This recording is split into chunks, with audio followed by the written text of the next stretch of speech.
Coming in at number 2 on our Locked On Senators NHL draft rankings, a historic SHL run for Ivar Stenberg from Frolunda. Yeah, in Frolunda, this guy played 43 games, had 11 goals, 22 assists for 33 points, was a +10, only 6 PIMs. That's crazy for a kid his age playing in the pro league to be so disciplined. He also got to have 6 games in the playoffs where he had 4 assists, and he played a bunch of other opportunities too. He played with Team Sweden in the World Juniors. This is now we can look at up against his own age group. How about 10 points in 7 games on the way to winning a gold medal? And then just to cap it off, his most recent play was at the World Championship where him and Viggo Bjork really showed off their talent up against elite NHL players. And he was a point per game there as well with 8 points in 8 games. So this guy is just so impressive, Ross. He's 5'11", 183 pounds, one of the oldest players, first-year eligibles. He's a September 2007 birthday, left shot, left wing. And he's number 2 on 6 out of our 7 rankings. I'll let you guess who has him lower. Oh, yeah, there he is. Corey Pronman, 5th on his list. Completely asinine. This guy is closer to number 1 than he is to number 3. He is everything a coach would be begging for to add to his lineup. Sure, he's a winger. Might not be that premium position, but he plays it in such a premium way that it's impossible to ignore. Pilsy, we always make sure that people understand with low point totals when kids are playing against men in pro leagues. This is an incredible run. And this is after dominating at his own age group for years. And then he comes up and Frolunda, the perfect organization in Sweden for him to be coming from. I guess outside of Djurgården, now that Ottawa has William Eklund. But besides that, hey, shout out Mika Zibanejad back in the day. But you look at Frolunda, their history. How about Erik Karlsson and Daniel Alfredsson right off the top of my head? This guy, he's unbelievable. And he can drive a line as a winger. He's so smart. He's so skilled.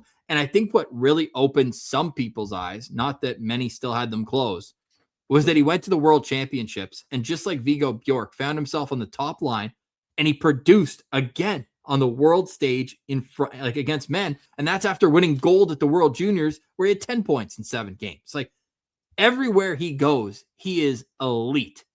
And it's a real shame that he and Viggo Bjork can't be drafted to the same team because that in itself would be theater. It'd be beautiful.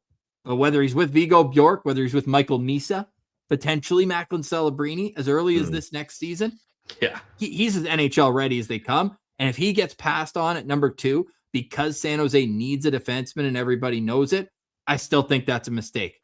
You got to think the William Eklund trade was a precursor to them taking another left winger out of Sweden.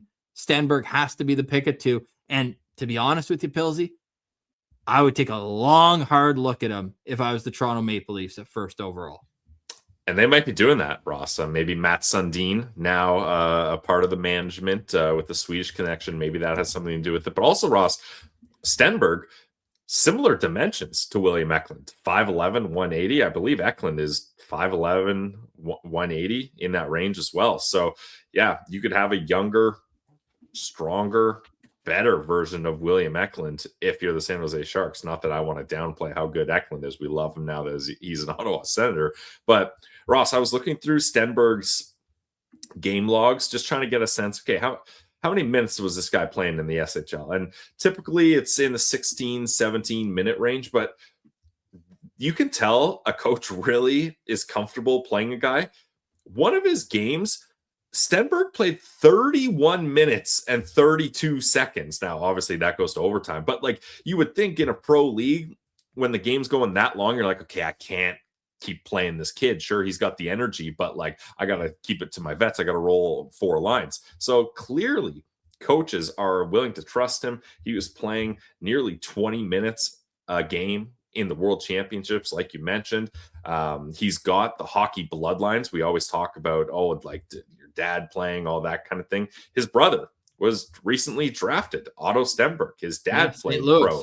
Yeah, so this guy really has that kind of hockey culture. I know it's not what we're used to hearing about in Canada or America. It's the Swedish version of it, but this guy's an absolute stud. And I think probably his best skill, I shouldn't say best skill, but something that a lot of scouts and people watching him talk about is his strength. And you don't think of that with the guy 5'11", 180, but they say up against men, board battles and loose puck battles, you can't get the puck off him, and he's a dog to fight up against when it gets to those situations. Yeah, he's got the highest floor in the draft according to Elite Prospects, the third highest ceiling rather, and the second best motor, second best offensive forward, second best transition forward, and the fourth best hand, second best vision. Like, this guy is all over it. One NHL scout says that worst case, you get Rickard Rakell, multi-time 30-goal scorer, heck of a career.